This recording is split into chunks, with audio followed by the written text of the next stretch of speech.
Hi guys, and welcome to another episode of Kabir Considers.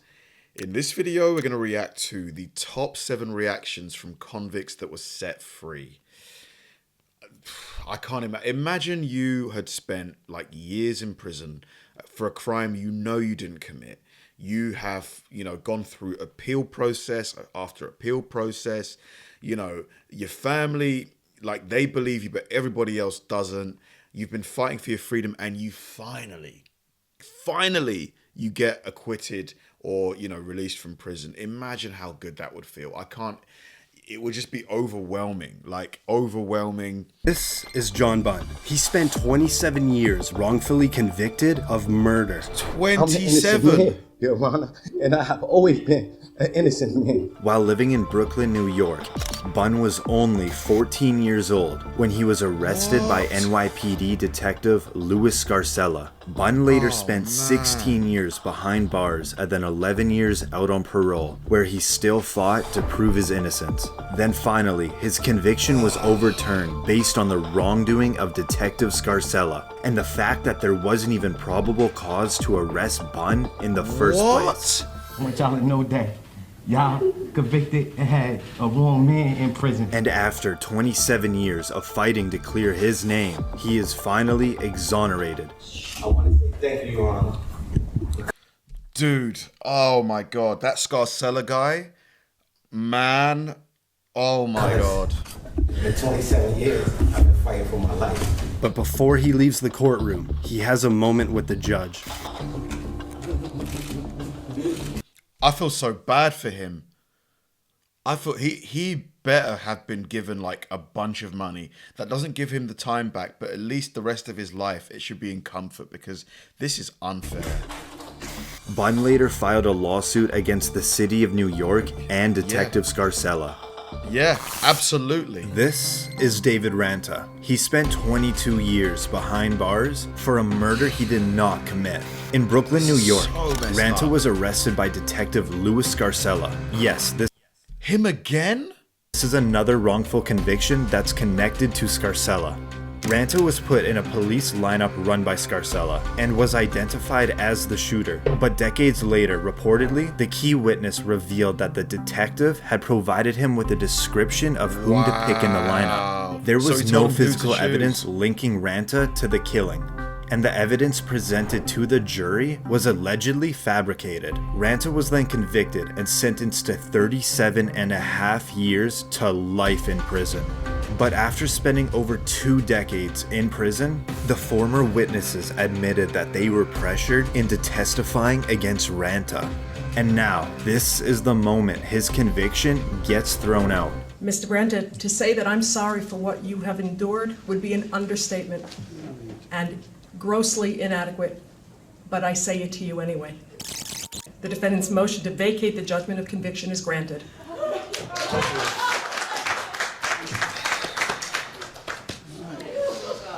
Man, I want Scarcella behind bars. I'm going to check after this video, and if I don't see that he's behind bars, I'm going to be pissed. After his handcuffs were removed, he hugged his family. With all he owned thrown over his back, Thank you all. Thank you. he walks out a free man. After his release, he reportedly received $2 million from the state and a $6.4 million settlement from the city of New York. Jesus, this Scarcella piece of shit. This is Susan Melon. She was sentenced to life in prison without parole based on an untruthful testimony.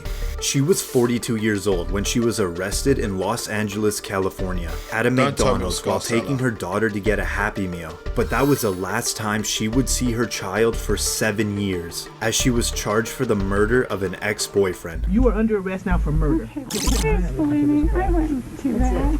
Melon's conviction was based solely on an informant who claimed that Melon had confessed the killing to her.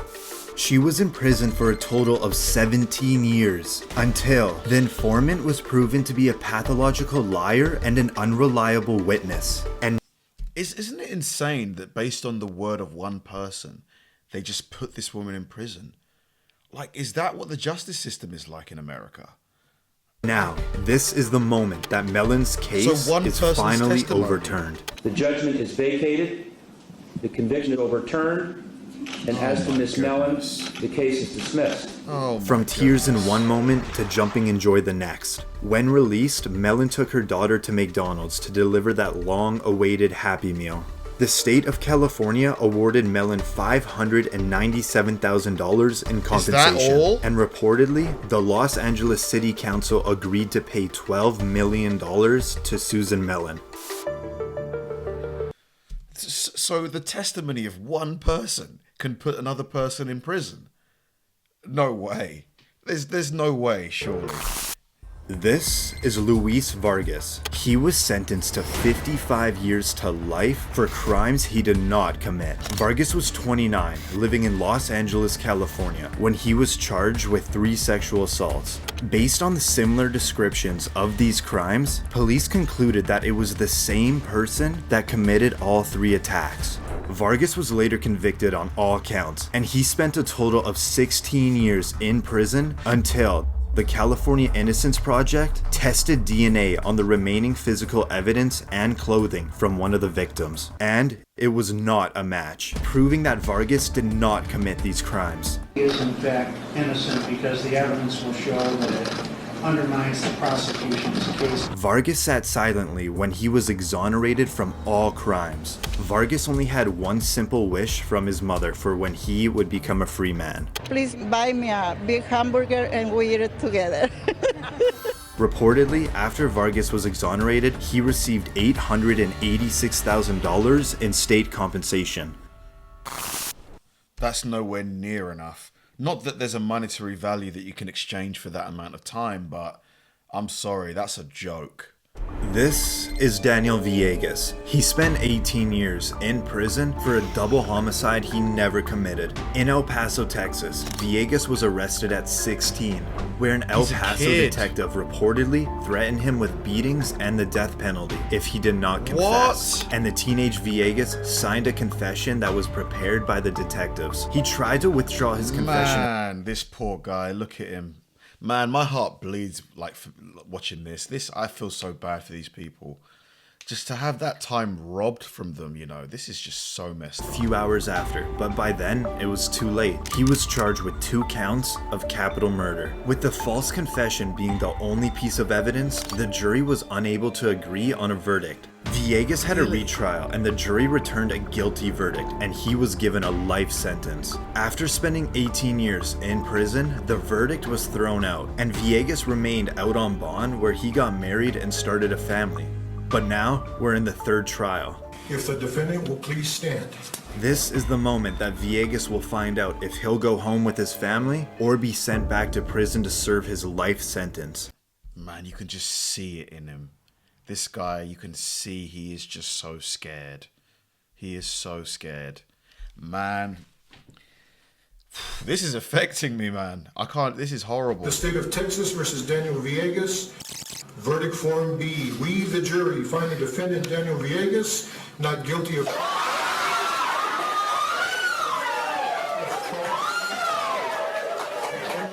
Villegas is now a free man. You are no longer under any conditions.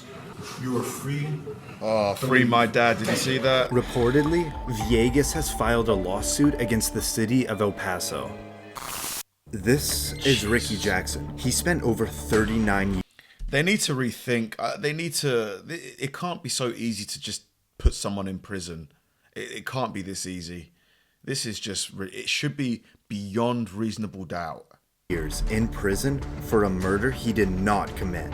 Jackson was arrested at 18 years old, living in Cleveland, Ohio. The main witness in the case was a 12-year-old kid named Eddie Vernon, who in fact didn't see anything. And he said the police did pressure him into testifying against Jackson, which then later led to his conviction. Jackson initially was sentenced to die in the electric chair. Wow. But after spending 2 years on death row, his death sentence was reduced to life in prison. Nearly 4 decades later, the now 52-year-old Eddie Vernon came forward with the truth, stating that he never saw the murder happen. Charges against Jackson were then dropped, and after being wrongfully imprisoned for 39 years, Why didn't he come forward earlier though? Why did he wait so long? This is the moment that Jackson hears that he is free to go. Mr. Jackson, you're going to be free to go. Life is filled with small victories, and this is a big one. I wish you good luck. Thank you.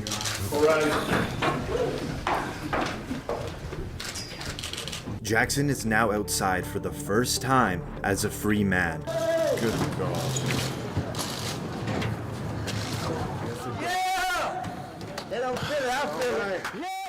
Jackson received $1 million in compensation from the state and an additional $2.65 million for lost income.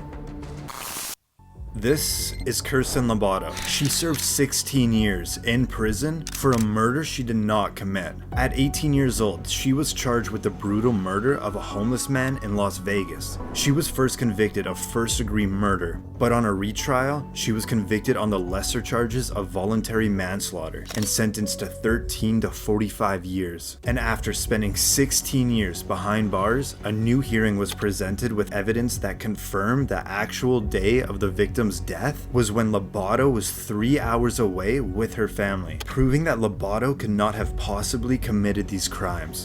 And it took them that long to make that connection. I feel like, you know, the legal system, you know, must be full of incompetence. Like how could you miss that basic piece of evidence? So she wasn't even in the area when this happened, and it took you 16 years to figure that out. What a joke. This is Labado outside for the first time as a free woman. I feel overwhelmed, I feel excited, I feel grateful, I'm so happy. Labado has filed a lawsuit against the Las Vegas Police Department, and her compensation claim is ongoing. So where to now? Okay, well we got more people coming too. Man, oh man. Like, I don't know how, I'm very conflicted right now. I'm angry, to be honest with you, because it is just dead wrong that it can be one person's testimony that puts somebody in prison for decades. Like, it's just insane that you can drop a sentence so heavily on someone on a flimsy case, let's be honest with you. No amount of money can compensate for that lost time. Like that, the older black gentleman, he was in there for 39 years. 39 years. They took most of his life, you know, and he got $3 million. Like, it's a joke. It's a joke. Like that first guy, Scarcella, he should be behind bars. I'm going to Google this. Hold on a second. Let me Google it. So, let's see here. Scarcella cop. How am I going to find him? Prison. Let's see what comes up here. So Louis Scarcella, I think I found him. Yes, he was sentenced. So it appears that Scarcella was sentenced to 20 years to life. I'm not sure. I'm going to do some research into this, but yeah, he better be behind bars. Thanks for watching, guys, and I'll see you in the next one.